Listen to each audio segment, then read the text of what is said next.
લાવ ફરી ખબર કહેવા દી કે મેં પાણી પીવું છે કે હા નહીં. મારે પણ જાણવું જોઈએ કે પાણી પીવડાવશે કે નહીં. શું તમારે પાણી નવજવાન એ તો કહો કે આ કુવા કાઢી શા માટે આવે છો?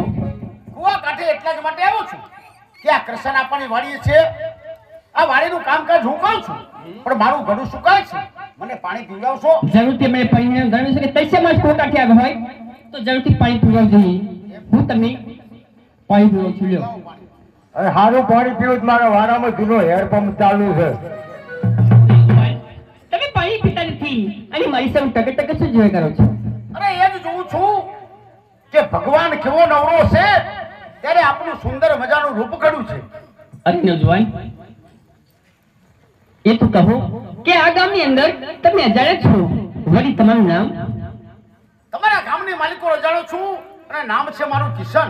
વાહ રે વાહ, કેટલું સરસ નામ છે કિશન, અને મારું નામ છે રાધા. અરે તમે મારું નામ તો જાણી લીધું, પણ આપનું નામ?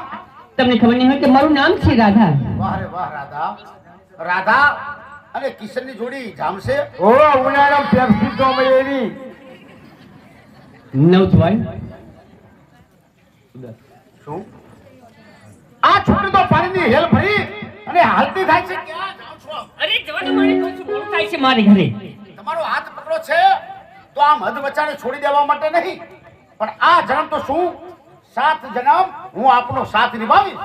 અરે કિશન હું ઉતાવળ કેમ છું ખબર છે તમને? પણ રાધા શા માટે આટલી બધી ઉદાસ છે? એટલા જ માટે કે આવતીકાલે ભીમ નામનો મેળો છે. એ મેળાની અંદર મારી સરખી સરખી સહેલીઓ આવશે, વળી પોતપોતાના હાથે મહેંદી મૂકશે, અને મને મહેંદી મૂકતા આવડતી નથી એટલે ઉદાસમાં છું. અરે એમાં ઉદાસ થવાની જરૂર નથી રાધા. જો તું કહેતી હોય તો તારા હાથની અંદર સરસ મજાના આબના તારલા ચિતરી દઉં. એમ હાથમાં મોટા મોટા ટ્રેક્ટર દોરી નાખો. નો પણ કિશન હા જો તું કહેતી હોય તો તારા હાથની અંદર સરસ મજાના ઝીણા ઝીણા મોરલા ચિતરી દઉં. એમ અને તમે પણ રાધા હા